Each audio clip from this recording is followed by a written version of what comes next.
Hola a todos. El día de hoy quisiera agradecer al Consejo Mexicano de Reumatología por la invitación a dar esta plática. Hablaremos de síndrome de activación de macrófagos, que es una manifestación, no es una patología, una complicación común a muchas enfermedades reumáticas, especialmente J sistémica, y abordaremos algunas situaciones, algunas características generales y específicas sobre el tema. Lo primero que hay que considerar en el síndrome de activación de macrófagos es que es un estado hiperinflamatorio. No importa en qué patología la consideremos, no importa realmente cuál sea el desencadenante o cuál sea la enfermedad subyacente, es un estado hiperinflamatorio. En general, debe haber una enfermedad subyacente que genere inflamación, pero esa inflamación se sale de control, se vuelve una situación crítica y eso es la importancia por la que hay que tenerla en consideración siempre y por lo cual debemos tratar de actuar lo más rápido posible para evitar complicaciones graves e incluso la muerte en los pacientes que la desarrollan. El síndrome de activación de macrófagos tiene una historia de un poco más de 30 años. Al final de los 80, la Sociedad del Histiocyto fue la primera en describir una linfohistiocytosis hemofagocítica. Durante esas primeras descripciones se consideraban básicamente las enfermedades genéticas o familiares o las formas familiares de esta enfermedad. Después, algunos años después, Stefan describió por primera vez esta complicación en un paciente con IJ, en donde se encontraba hemofagocitosis en la médula ósea, elevación de monocitos y requirió un tratamiento inmunosupresor agresivo. Ya en este milenio se empieza a describir como tal síndrome de activación de macrófagos y aunque la terminología puede ser incluso contradictoria, a veces confusa. En general se considera que el SAM es una linfohistiocytosis hemofagocítica secundaria y básicamente son sinónimos, aunque insisto, hay algunas terminologías que pueden modificar o algunos autores que pueden incluso contradecir un poco poner demasiadas diferencias entre la linfocitosis hemofagocítica y el SAM, realmente en general se utilizan como sinónimos. A final de cuentas, como mencionábamos, es una complicación hiperinflamatoria de enfermedades como IJ sistémica y algunas otras, y es causada por una tormenta de citocinas, que es un término que últimamente se ha puesto muy de moda, y al final del día, pues es una respuesta inmune desregulada. Está considerada actualmente dentro de tanto de las clasificaciones de la Sociedad del Histiocyto como algunas clasificaciones de enfermedades reumáticas, pero básicamente hay que pensar en esto, en una hiperinflamación cuando hablamos de síndrome de activación de macrófagos. La especial importancia que debemos tener los reumatólogos y los reumatólogos pediatras sobre el síndrome de activación de macrófagos es que es potencialmente mortal. Dependiendo de la serie, dependiendo de la enfermedad subyacente, puede variar, sin embargo, se ha reportado hasta 50% de mortalidad. Entonces, esa es la gran importancia de poder hacer un reconocimiento temprano y un tratamiento oportuno. La incidencia varía dependiendo de la enfermedad. En IJ se describe alrededor de un 10% de los pacientes y la mayoría de estos van a ser en IJ sistémica. En otras enfermedades como enfermedad de Kawasaki es alrededor del 2% de los pacientes, un poco menos en lupus que no está del todo caracterizado y por supuesto que no es exclusivo de enfermedades reumáticas. Algunas infecciones, sobre todo infección por virus de Epstein-Barr, aunque es rara, es la más frecuente de las infecciones reconocidas y algunos otros estados inflamatorios como neoplasias también lo pueden desencadenar. En la fotografía de la derecha pues, se ve la típica imagen de hemofagocitosis, donde hay un macrófago que ha endocitado células rojas, eritrocitos, y que se han estado que se han estado degradando. Sin embargo, este hallazgo, aunque es pues bastante patognomónico, digamos, o es bastante característico, se presenta en una baja prevalencia. Hablaremos un poco más adelante sobre las formas subclínicas, pero se ha encontrado que hasta 40% de los casos, especialmente IJ, de los pacientes, perdón, especialmente en IJ, pueden presentar manifestaciones o algunas características de SAM sin necesariamente expresarse completamente de manera clínica. La patogénesis es compleja, todavía se está aprendiendo mucho sobre cuáles son los mecanismos inmunológicos que derivan en la aparición de SAM. Sin embargo, lo que se considera en general se puede representar en esta figura. Lo inicial es tener una predisposición genética. Esto estamos hablando de las formas secundarias, o sea, del SAM como tal. A pesar de que no es una forma familiar o no es considerada una forma genética, hay una predisposición genética, principalmente en algunos genes que provocan predisposición a una hiperrespuesta de los macrófagos y probablemente más importante o más frecuentemente descrita, defectos en las vías citolíticas.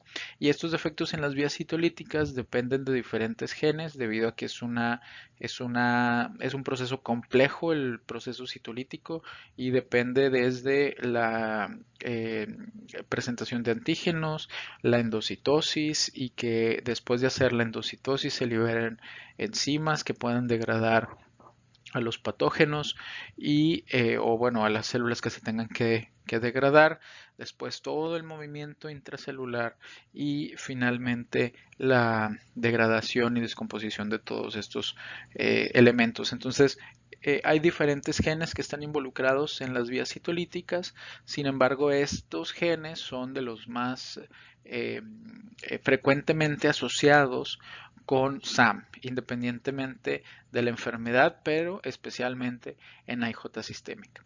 Entonces, un paciente o una persona que tenga cierta predisposición genética después debe tener un proceso inflamatorio subyacente o un proceso inflamatorio de base.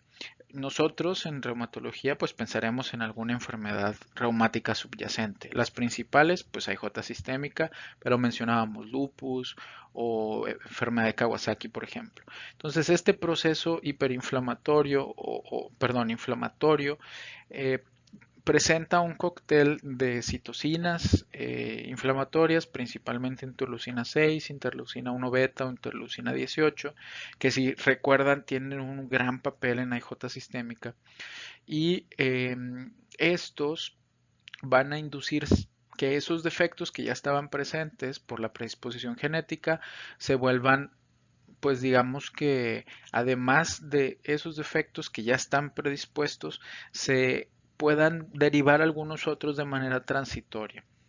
Entonces, ya tenemos al piromaníaco con los antecedentes genéticos y ya tenemos una bodega llena de fuegos artificiales con el estado inflamatorio. Y lo único que falta es una chispa. Y esa chispa puede ser tan pequeña o puede ser pues incluso pasar desapercibida y nadie darse cuenta. Lo más frecuentemente reportado es que sea una infección el desencadenante. Sin embargo, pues se han descrito algunas otras causas como medicamentos incluso biológicos, AINES, que pueden provocar como un desencadenante. Al pensar en infecciones es un poquito más sencillo el poder entender la fisiopatología del SAM, pero insisto, cualquier cosa, casi potencialmente cualquier cosa y en muchos casos no se detecta cuál fue el desencadenante. Entonces, una vez que se presenta, por ejemplo, una infección, la respuesta normal, la respuesta esperada de los macrófagos, al ser la primera línea de defensa en la respuesta innata de la inmunidad, se activan y empiezan a expandirse. Después, estos macrófagos empiezan a liberar ciertas citocinas. Esas citocinas estimulan la producción de interferón gamma, que es una de las principales respuestas, eh, igual de manera innata. Sin embargo, aquí encontramos que la respuesta de la vía citolítica para poder endocitar y destruir ese patógeno en esa infección, no funcionan de manera adecuada. Entonces eso hace que la respuesta de interferón gamma active más macrófagos y se haga una expansión mayor. Eso provoca una producción mayor de citocinas. Al mismo tiempo, no están teniendo una respuesta adecuada para poder endocitar y destruir a los patógenos, entonces se produce mayor interferón gamma y eso empieza a ser un círculo vicioso donde se va incrementando la expansión de los macrófagos y la producción de citocinas, llegando a la famosísima tormenta de citocinas o los síndromes de tormenta de citocinas, que al final de cuentas se refieren a este proceso en el que la inflamación es gradualmente creciente y la respuesta, además de endocitar de los macrófagos, es la producción de estas citocinas. Y estas citocinas pues tendrán un efecto sobre macrófagos, por supuesto, pero pues un efecto en muchos otros órganos y que van a llevar a la aparición de diferentes síntomas más allá de los relacionados con la infección o con el desencadenante y más allá de los relacionados con la enfermedad inflamatoria de base. En esta otra figura podemos encontrar un poco la secuencia de, digamos, a nivel celular de este proceso hiperinflamatorio. Eh, el interferón gamma, que es el que mencionábamos, actuaba como una especie de circuito en el que activa a los macrófagos, llega en el punto 1 que ustedes pueden ver en la pantalla, llega al receptor de interferón gamma en los macrófagos. Estos fosforilan STAT, principalmente STAT1, a través de JAK1 y de JAK2. Y este STAT tiene, digamos que dos efectos. El efecto principal es actuar como un factor nuclear y activar genes de mayor producción de interferón que a su vez pues activarán a otros macrófagos y además tiene cierto efecto sobre una, digamos, macropinocitosis de células de células rojas o de eritrocitos. Y esa endocitosis extra o esa endocitosis aumentada va a provocar una hemofagocitosis. Al mismo tiempo, los macrófagos tienen un marcador o una proteína en la membrana celular que es el CD163. Normalmente el CD163 se encarga de capturar el complejo hemoglobina-heptaglobina. Este complejo se forma una vez que los eritrocitos viejos se destruyen y liberan la hemoglobina. Entonces se captura esa hemoglobina y a través de estos complejos, digamos que se atrapan en los macrófagos y los macrófagos tienen una función normal, habitual, de endocitar este complejo, degradarlo en los grupos M y estos grupos M destruirlos para liberar CO2, biliverdina que después se convertirá en bilirrubina y hierro. Hierro iónico. Ese hierro se une a la ferritina para tener un efecto, digamos, de transporte y además en este proceso se libera interleucina 1 que intenta hacer un efecto antiinflamatorio para poder regular este sistema. Si nosotros pensamos, entre más macrófagos se encuentren activados por el proceso de interferón gamma, eso va a hacer que exista una mayor endocitosis de células rojas o de eritrocitos, que haya una mayor captura de los complejos hemoglobina-heptaglobina y eso va a provocar que se produzca más hierro, más CO2 y por lo tanto que se libere más ferritina a la circulación. Y esto es uno de los marcadores más importantes que tenemos en el síndrome de activación de macrófagos.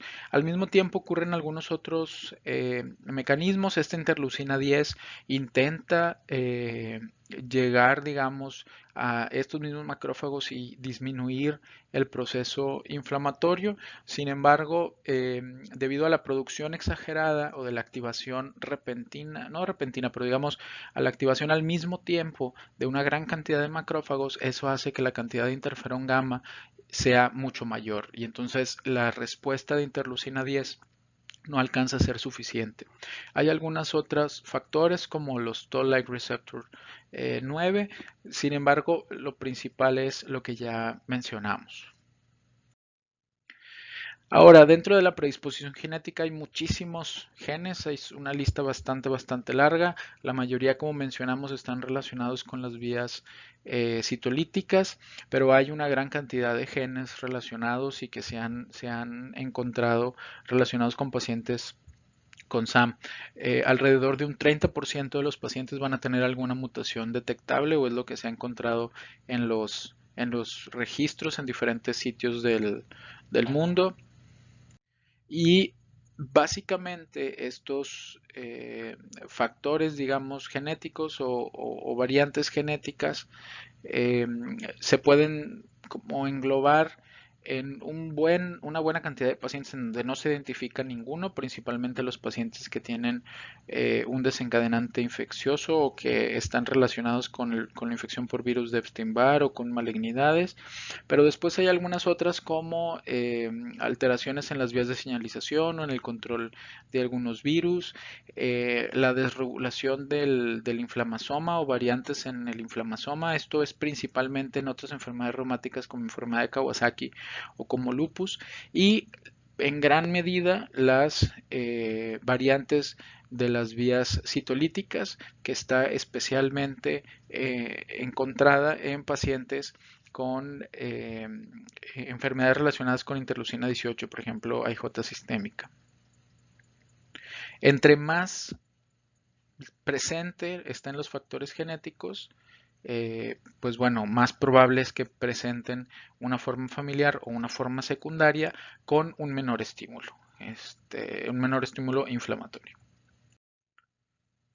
Ahora, como mencionábamos, los desencadenantes son variados. En algunos casos no hay ningún desencadenante relacionado. En algunos se ha relacionado con la actividad de la enfermedad o con la recaída de la enfermedad.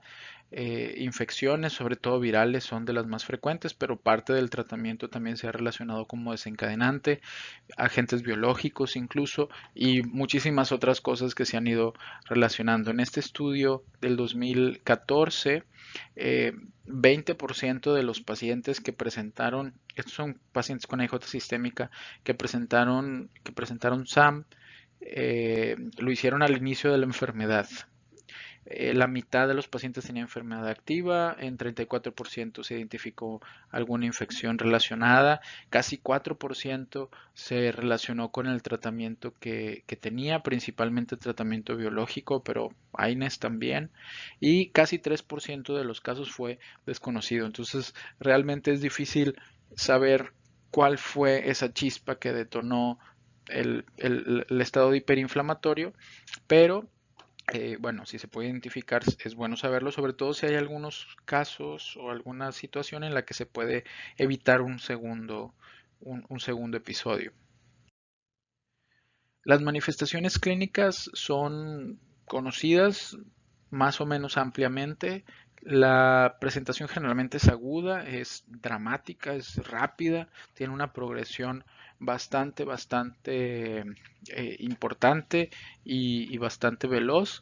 Los síntomas típicos son fiebre persistente, hepatoesplenomegalia, linfadenopatías. Si se fijan, estas primeras tres, pues son comunes en algunas enfermedades. IJ sistémica, por ejemplo, a lo mejor en Kawasaki la hepatoesplenomegalia no, pero fiebre persistente y linfadenopatía sí. Lupus también podría tenerlo, pero hay algunas otras que ya se salen un poco de lo habitual en estas enfermedades reumáticas, sobre todo manifestaciones hemorrágicas o disfunción del sistema nervioso central, alteraciones renales y cardíacas que son menos frecuentes, son las principales que nos deben alertar de que algo no está bien, sobre todo en el contexto de IJ sistémica. En cuanto al laboratorio, algunos cambios, hablaremos un poco más adelante de esto, pero lo principal son citopenias, elevación de enzimas hepáticas, alteraciones de las pruebas de coagulación, que por supuesto se relacionan con las manifestaciones hemorrágicas, elevación de DHL, elevación de ferritina, que es uno de los marcadores más importantes si veíamos un poco de la fisiopatología antes, y una disminución paradójica de la VSG. Nosotros esperaríamos que en un estado hiperinflamatorio, pues los reactantes de fase aguda estén también muy elevados, la PCR y la VSG. En algunos casos de síndrome de activación de macrófagos, la VSG está normal o apenas elevada y eso es paradójico con la cantidad de inflamación que observamos en clínica y que observamos por algunos otros laboratorios, es decir, una PCR muy alta con una VSG normal o apenas elevada. Esto tiene relación con los niveles de fibrinógeno, que a su vez se relacionan con las alteraciones de las manifestaciones hemorrágicas. En cuanto a las manifestaciones clínicas, pues podemos observar que en diferentes series, aunque algunos de los pacientes se comparten en algunos de estos estudios, prácticamente todos los pacientes tienen fiebre.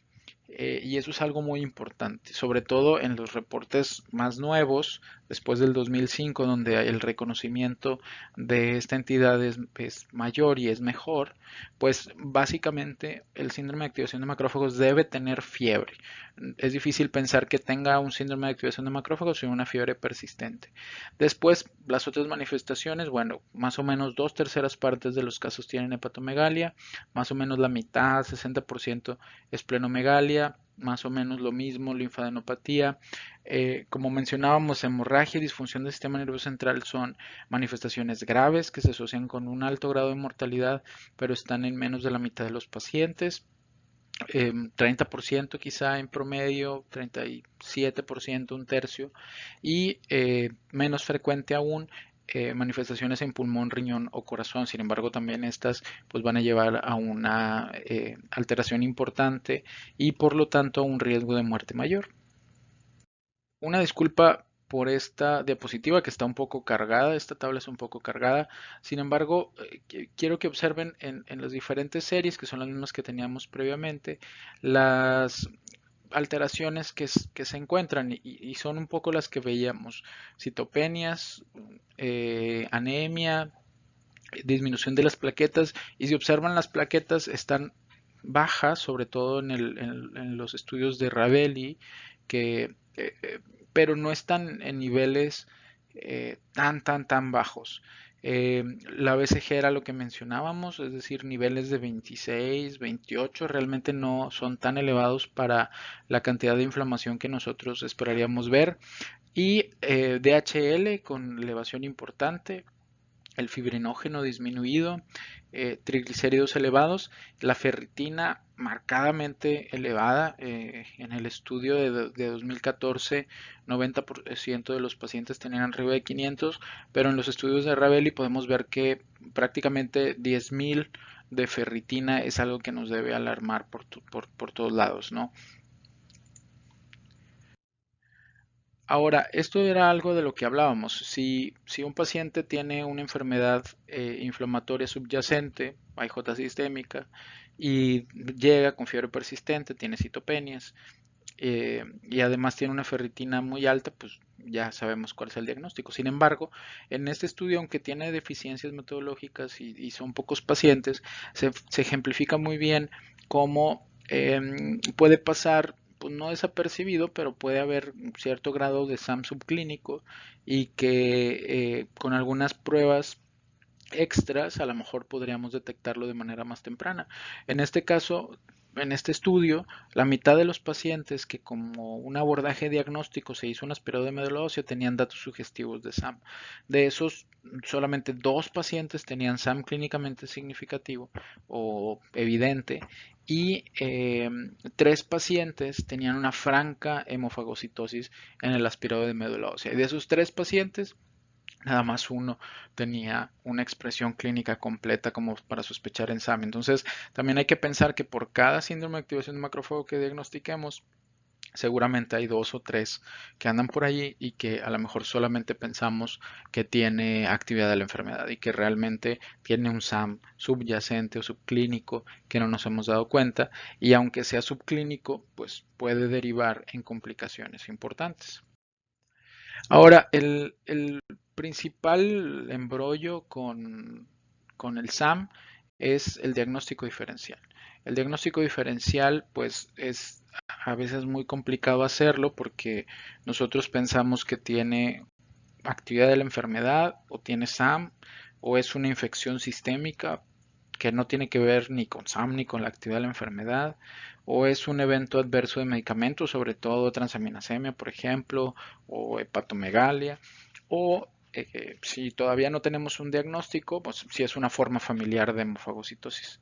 Entonces, esta diferenciación del diagnóstico es complicada en muchas ocasiones y hay que estar muy atentos para poder diferenciar una de otra. Los, Se ha intentado establecer criterios de clasificación. Los de 2004, propuestos por la Sociedad del Histiocyto, están básicamente orientados a formas familiares o genéticas, y es por eso que el primer criterio es tener un diagnóstico molecular. Eso, por supuesto, para las formas secundarias que nosotros vemos, pues no es muy práctico. Además, si ven lo siguiente, el segundo criterio, que son, digamos, cuatro de los siguientes, pues hay algunos estudios que tampoco son muy prácticos, como la actividad de las células NK o la determinación del receptor soluble de interleucina 2. Esos pues no son tan útiles. A partir de 2005 se han estado haciendo propuestas, o se han estado haciendo esfuerzos para poder tener una mejor clasificación, y en 2016 se publicó los criterios de clasificación para SAM en el contexto de AIJ. Eso es bien importante mencionarlos. Están validados en AIJ, realmente no están validados en otras enfermedades. Para los colegas de adultos, hay varios estudios donde los han utilizado y validado en pacientes con enfermedad de Still en adultos, o de inicio en adulto, y funcionan también bien. Entonces, eh, se puede utilizar en ese contexto. Sin embargo, son para IJ, no son para lupus, por ejemplo. Se han utilizado ahora con todo esta situación del síndrome inflamatorio multisistémico relacionado a COVID. Se han también utilizado para diagnosticarlo o para colaborar en el diagnóstico en pacientes y en pacientes con Kawasaki o Kawasaki-like, y pareciera que tienen un buen desempeño. Sin embargo, realmente están considerados para el contexto de IJ sistémica.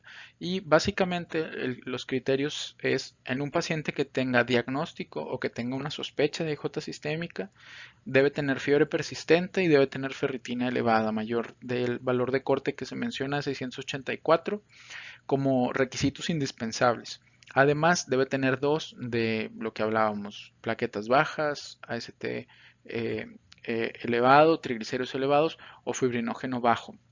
Si nosotros vemos, estos son criterios de clasificación, y como todos los criterios de clasificación de los que hablamos en reumatología, pues son rígidos, los valores de corte son bastante específicos, el tiempo se puede ver afectado si nosotros nos esperamos a que se cumplan estos criterios para hacer el diagnóstico. Y estos criterios de clasificación, como muchos otros criterios de clasificación en reumatología, se dieron principalmente para realizar investigación, es decir, para caracterizar de manera adecuada a los pacientes que tuvieran síndrome de activación de macrófagos, y entonces poder emplearlos en ensayos clínicos, en estudios de corte, etcétera. Y entonces quizá no sean tan útiles en la práctica clínica. Hay algunas soluciones propuestas para mejorar nuestro diagnóstico en SAM, y algunos de esos son marcadores biológicos. Sin embargo, pues el tiempo va en contra de cualquier estudio sofisticado que nosotros quisiéramos hacer, y se han propuesto también algunos cambios dinámicos, sobre todo en la fiebre, la aparición de alteraciones del sistema nervioso central o coagulopatía, y algunos cambios en algunos laboratorios. En 2015, Azari reportó una serie de cambios o de cuáles son las manifestaciones o los laboratorios que cambian al momento de hacer el diagnóstico de SAM en pacientes con IJ. Y encontró que pues hay algunos cambios en la cantidad de leucocitos, por ejemplo, o de polimorfonucleares. Sin embargo, los mayores cambios están relacionados con la cantidad de plaquetas, con una disminución de la cantidad de plaquetas, cambios en los reactantes de fase aguda. Y él establecía algunos valores de corte con cierto grado de sensibilidad y especificidad para cada uno de ellos, y lo que mencionábamos, los más sensibles y los más específicos estaban relacionados con los cambios en las plaquetas y algunas otras citopenias, pero especialmente con los cambios en las plaquetas. Se fijan, en este reporte no se considera la ferritina, por ejemplo. Después, Ravelli en 2016 hizo un estudio pues similar, donde se comparaban pacientes que tenían síndrome de activación de macrófagos con pacientes que no lo tenían, todo esto en el contexto de IJ, y también encontraron algunos cambios o los laboratorios que más hacían referencia a síndrome de activación de macrófagos. De nuevo aquí los más importantes eran las plaquetas y era la ferritina. En este estudio de Ravelli se dio un puntaje o un peso, digamos, a los valores que más importaban. Y la ferritina fue el más importante, es decir, es el factor o el laboratorio que mayor cambio tiene antes y después o antes de diagnosticarse y al momento del diagnóstico del síndrome de activación de macrófagos. Y después vienen las plaquetas y el AST. Hay algunos otros, por supuesto, y todos estos quizás sean útiles, pero hay más evidencia en algunos otros estudios donde los niveles de ferritina son muchísimo más importantes. El valor de corte varía. Realmente si estamos arriba de 5000, pues ya no hay ni qué pensarle. Ese paciente tiene síndrome de activación de macrófagos y hay que tratarlo como tal, pero hay diferentes autores que mencionan que el valor de corte pudiera estar arriba de 1500, arriba de 2000, 3000. Eso todavía está un poco, digamos, por esclarecerse. Sin embargo, valores prácticamente arriba de 3000 de ferritina es diagnóstico de síndrome de activación de macrófagos. Entonces, hay que considerarlo y es uno de los marcadores más importantes para llegar a un diagnóstico temprano.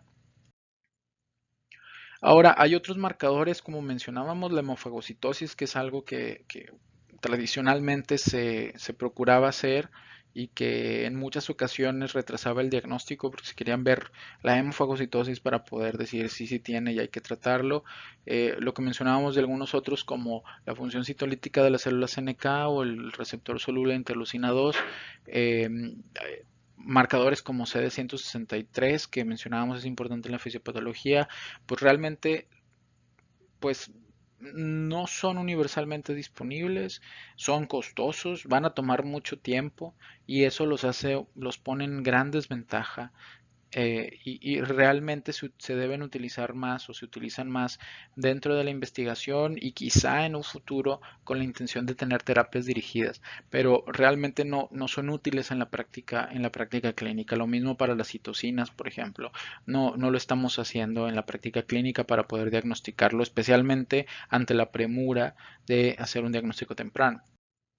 Entonces, para este famoso diagnóstico temprano del que tanto hemos estado hablando, pues algunas situaciones que ya se han establecido como importantes en este cambio es la fiebre primero, es decir, nosotros esperamos en IJ sistémica, por ejemplo, que tuviera una fiebre cotidiana, en lupus que tenga una fiebre intermitente, en Kawasaki también una fiebre en picos. Cuando esa fiebre se vuelve persistente, no cede, es un dato que nos debe alarmar para tener la sospecha de síndrome de activación de macrófagos. En lupus, por ejemplo, generalmente no es una fiebre tan alta, incluso en algunas ocasiones es poquísima la fiebre, y entonces este es un dato importante. No se diga en IJ sistémica, donde la fiebre es en picos, entonces una fiebre persistente nos debe alarmar bastante. Otra cosa son la leucocitosis o la neutrofilia, especialmente en AIJ sistémica o en Kawasaki. Nosotros esperamos ver mucha inflamación y por lo tanto esperamos ver una leucocitosis importante con una neutrofilia importante. Ver leucos normales o neutros bajos o leucos bajos nos debe hacer tener una sospecha de SAM. Lo mismo va para las plaquetas. Nosotros hemos visto pacientes con AIJ sistémica, por ejemplo, que llegan con 700,000, con 800,000, 900,000, 1,000,000 de plaquetas. Si nosotros vemos ese paciente un día y al día siguiente de tener 800,000 plaquetas, ahora tiene 200,000 plaquetas, pues algún despistado podría decir, no, pues ya, o sea, ya la libramos, ya está bien, ya tiene las plaquetas normales, significa que la inflamación está cediendo. Pero de un día para otro no desaparecen 600,000 plaquetas. Esas se fueron a algún lugar y entonces hay que considerar que se fueron a los macrófagos porque se activaron y está haciendo un SAM. Incluso con plaquetas normales. Es el cambio en las plaquetas y no tanto el valor en las plaquetas. Se puede tardar 1 o 2 días más para que esas plaquetas lleguen por debajo de 150 o por debajo de 100 y entonces estamos perdiendo tiempo. Es el cambio en las plaquetas y que haya una disminución abrupta de una cantidad importante de leucos o de plaquetas. Lo siguiente es algo de lo que mencionábamos, la OBSG elevada. Nosotros esperamos que haya cierta correlación en el incremento de los reactantes de fase aguda. Si nosotros vemos la PCR muy elevada y la VSG pues normal o discretamente elevada en el contexto de un paciente con un estado inflamatorio muy importante, eso nos debe hacer sospechar de un síndrome de activación de macrófagos. Lo mismo para alteraciones en la coagulopatía y como mencionábamos, lo más importante o bueno, lo más útil digamos en cuanto a los laboratorios para tener un diagnóstico es la ferritina sérica. Ahora, hay algunos otros esfuerzos con la intención de pues darnos algunos puntajes que nos faciliten la vida. Los grupos de Printo, Carra y la Sociedad del Histiocito han hecho varios estudios al respecto y en este en particular son 620 pacientes, algunos tenían SAM con AIJ sistémica y un grupo con la forma familiar de linfohistiocytosis hemofagocítica. En este puntaje que le pusieron por nombre MH, más de 60 puntos indica la forma familiar con una sensibilidad y una especificidad bastante elevada, un área sobre la curva de 0,98 y ustedes pueden observar que hay diferentes factores que se mencionan. Esta es la manera, del lado derecho pueden observar la manera de calcular este puntaje, pero aquí uno o el factor más importante es la edad.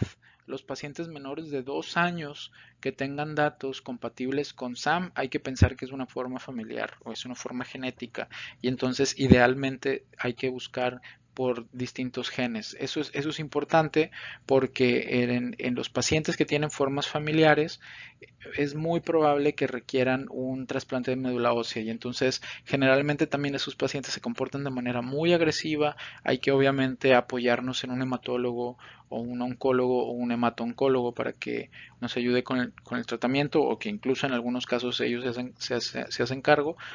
Eh, pero es bien importante diferenciarlos para no perder tiempo en el tratamiento de esos pacientes. Como mencionábamos, otro diagnóstico diferencial importante es la pura actividad, especialmente de AIJ sistémica, contra el SAM. El mismo grupo con el mismo set de pacientes, solamente agregando pacientes con AIJ sin SAM, desarrollaron este puntaje que se llama MS, el puntaje MS, y el valor de corte más allá o mayor a menos 2,1 nos indica que el paciente tiene SAM. Lo mismo, la especificidad y sensibilidad están bastante adecuadas, el área sobre la curva del modelo es 0,95 y en este puntaje es una sumatoria de estos factores. Las variables que son categóricas, por ejemplo, el involucro del sistema nervioso central, las manifestaciones hemorrágicas o la artritis, si está presente, se considera nada más si está presente o no está presente. Y del lado derecho ustedes pueden ver la fórmula para calcular el puntaje. y en las variables que son continuas, como las plaquetas o la ferritina, pues se utiliza el valor nada más tratando de que se adecue a las unidades que se mencionan en, en esta fórmula, digamos. Y entonces este es una buena herramienta eh, para identificar si se trata de SAM o no. Si ustedes ven los coeficientes, eh, lo que más pesa en cuanto a especificidad, pues es el involucro del sistema nervioso central y los cambios en las hemorragias o las manifestaciones hemorrágicas. Sin embargo, se considera de lo que hemos hablado, ¿no? Las plaquetas, se considera la ferritina, etcétera. Finalmente, con este tema de scores o de puntajes, con el mismo set de pacientes, solo ahora involucrados dentro de ACR y EULAR, se trató de diferenciar o de utilizar la relación de la ferritina con la VSG y la ferritina sola para diferenciar AIJ sistémica, o sea, con actividad nada más, pero sin SAM, AIJ sistémica con SAM y con infección, que es otro diagnóstico diferencial muy importante. Entonces, aquí se observó que con diferentes valores, diferentes puntos de corte, realmente tanto la ferritina como la relación de la ferritina con la VSG eran bastante buenas para poder diferenciar entre estos tres diagnósticos diferenciales, pero especialmente la ferritina es muy buena para diferenciar entre cualquier causa de SAM y fiebre y SAM contra una infección. Entonces, nuevamente, el mensaje es en pacientes que tengan sospecha, incluso en pacientes que a lo mejor la sospecha no es tan alta, que son de reciente diagnóstico con IJ sistémica, por ejemplo, vale la pena tomarles ferritina para conocer cuál es el estado y saber si no están desarrollando un síndrome de activación de macrófagos. Ahora, el tratamiento es otro tema árido, es un tema difícil. Realmente no hay guías basadas en evidencia que podamos realmente sugerir. Lo consensado, digamos, o lo que en general se menciona es que debe ser una detección precoz. Hemos hablado un poco de cuáles son los datos más importantes que nos deben alarmar sobre la presencia de SAM y debe ser un tratamiento lo más temprano que se pueda y una inmunosupresión lo más agresiva que se pueda también. Es importante recordar el alto grado de mortalidad y entonces nosotros lo que queremos es apagar ese incendio lo más rápido posible para poder disminuir el riesgo de mortalidad. La primera línea de tratamiento se considera como pulsos de metilprednisolona. En algunas casos o en algunos estudios se ha utilizado dosis a 2, a 1 o 2 por kilo, pero en general se considera que deben tratarse con pulsos de metilprednisolona, 30 miligramos por kilo por día, como en cualquier otra enfermedad. Máximo 1 gramo, ya saben también ustedes eso, y 3-5 días y después de eso se deja tratamiento con 1 o 2 por kilo o se puede hacer el cambio a vía oral si el paciente lo permite. El tiempo de tratamiento de los esteroides realmente no está bien establecido. En general se considera que por lo menos debe estar 4 o 6 semanas con una dosis pues importante y después de eso intentar hacer la reducción gradual. También como parte de primera línea que en algunas recomendaciones o en algunos artículos se menciona como sugerencia utilizarlo después de los esteroides, pero algunos otros al mismo tiempo, es la ciclosporina A.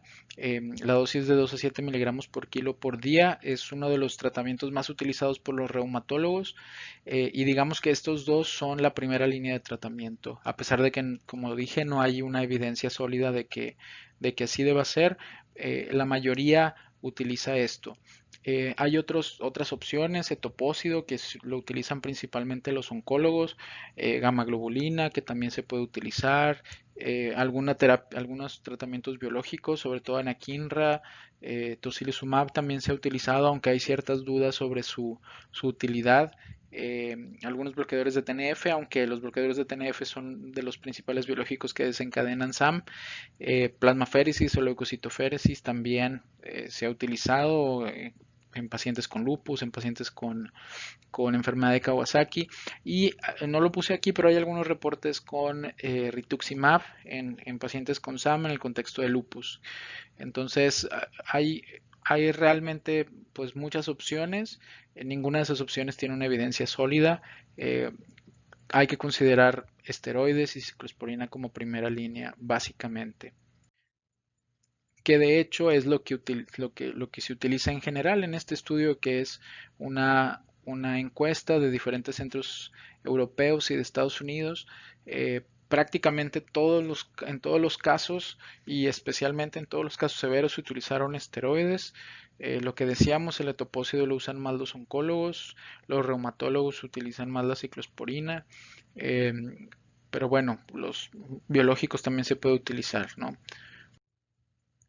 Ahora, el curso de la enfermedad o un curso severo de la enfermedad o factores de mal pronóstico es involucro el sistema nervioso central. Ustedes pueden ver la razón de momios elevadísima de 72. Por supuesto, si hay falla renal, pulmonar, cardíaca, también es de mal pronóstico. La hemoglobina se ha relacionado con una razón de momios un poco menor, pero nada despreciable en 6.5. Y la edad de inicio, generalmente pacientes más grandes tienen un peor pronóstico. Obviamente el lugar, y bueno, aquí esto es algo que nosotros no podemos modificar, pero el ingreso a terapia intensiva y las muertes son más frecuentes en Asia, en África o en América Latina que en Europa, por ejemplo, ¿no? Que es algo que está en relación con la disponibilidad de algunos medicamentos, por ejemplo, anakinra. Ahora, un tema sobre todo en IJ sistémica es la terapia biológica y el SAM, es decir, si el SAM pudiera verse afectado o si pudiera cambiar el fenotipo, si entonces deja de haber fiebre o si los síntomas típicos ya no se ven en los pacientes que están tomando terapia biológica. Hay que recordar que el principal, como mencionaba previamente, el principal biológico, principal grupo de biológicos que se ha asociado como desencadenantes son los bloqueadores de TNF, entonces hay que tener cuidado en especial, digo, ya casi no se utiliza, pero especialmente en los pacientes con EJ sistémica. Y se ha reportado con diferentes tasas, utilizando diferentes biológicos, por ejemplo, para tocilizumab un 3.6%, canakinumab, que no lo tenemos en México, anda alrededor de un 2-3%, y anakinra todavía no está plenamente establecido, pero lo principal es si hay modificación en el perfil de citocinas al estar nosotros utilizando una terapia que bloquea ciertas citocinas o ciertas vías de esas citocinas, o receptores de esas citocinas, y entonces que vaya a haber manifestaciones diferentes o que los síntomas sean atípicos, y entonces vaya a haber un retraso en el diagnóstico y por lo tanto en el tratamiento y riesgo de complicaciones. En esta tabla les presento un pequeño resumen de esto y varía en diferentes estudios.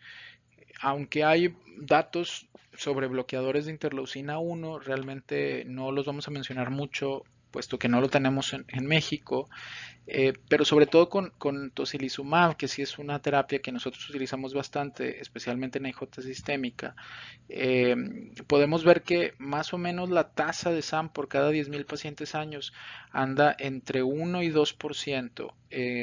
Entonces, las principales desencadenantes son infecciones, aunque se ha reportado descenso o disminución de dosis del medicamento. Y en general, la clínica, aunque hay algún estudio, por ejemplo el de Yokota, que dice que es similar a la forma clásica, en general mencionan que los síntomas son más leves, que hay menos fiebre, hay menos hepatomegalia, y en los laboratorios también se modifica. Los niveles de ferritina y los niveles de proteína C reactiva son más bajos, y eso entonces nos deja en desventaja para poder hacer un diagnóstico temprano con todo lo que habíamos discutido previamente, pero hay mayor alteración en el fibrinógeno, mayor alteración en las plaquetas y en las pruebas de función hepática. Entonces, hay que considerar esto cuando tengamos pacientes con terapia biológica, especialmente nosotros pues con tocilizumab, y tener esto en mente, saber que el estar con terapia biológica no lo va a proteger de presentar un síndrome de activación de macrófagos, y que puede haber muchos desencadenantes y no necesariamente estar activos al momento de desarrollarlo. Y además que el fenotipo o las manifestaciones clínicas pueden variar y los exámenes de laboratorio también pueden variar. Entonces hay que abrir mucho más los ojos con los pacientes que tengan terapia biológica. Entonces, para concluir, pues el síndrome de activación de macrófago es una complicación muy seria de muchas enfermedades inflamatorias. Nosotros como reumatólogos tenemos especial interés en IJ sistémica. Está subdiagnosticado y debe buscarse intencionadamente. Eh, También debemos considerar esta posibilidad en los pacientes que tengan una actividad persistente o en los pacientes que recién debutan como IJ sistémica. No olvidar que pueden presentarse desde ese momento. Es súper importante hacer un diagnóstico temprano y por lo tanto dar un tratamiento oportuno. Y pues la primera línea de tratamiento, como mencionábamos, son dosis altas de esteroides y inmunosupresor, especialmente ciclosporina A. Y es necesario buscar o tratar de actualizarnos en cuanto a la información que relacione el síndrome de activación de macrófagos y los biológicos. Esto, de nuevo lo menciono, especialmente en los pacientes con EJ sistémica, que son por mucho la enfermedad reumática que más se relaciona con SAM, al menos pre-COVID.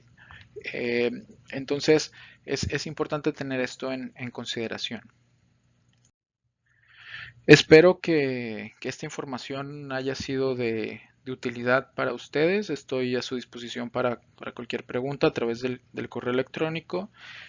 Agradezco nuevamente al Consejo Mexicano de Reumatología la invitación para esta presentación, y les pido por favor que nos ayuden con la retroalimentación. Para el Consejo, como organizador de este grupo de presentaciones, es muy importante tener una retroalimentación sobre la calidad de las presentaciones, la utilidad de lo que nosotros estamos diciendo. Y personalmente también es muy importante saber si lo que yo les estoy diciendo es realmente relevante para ustedes, y eso evidentemente ayudará a mejorar la educación de todos y a mejorar la calidad de nuestro gremio, que es sumamente importante. Entonces les pido por favor que accedan a la encuesta a través del código QR que están viendo en su pantalla, que por favor llenen la encuesta, y si es posible y enfáticamente se los pediré, que agreguen un comentario o algunos comentarios que ustedes tengan sobre esta plática. Muchas gracias nuevamente a todos ustedes por estar conectados y por escuchar esta pequeña información, esta breve información, y que tengan muy buen día. Hasta luego.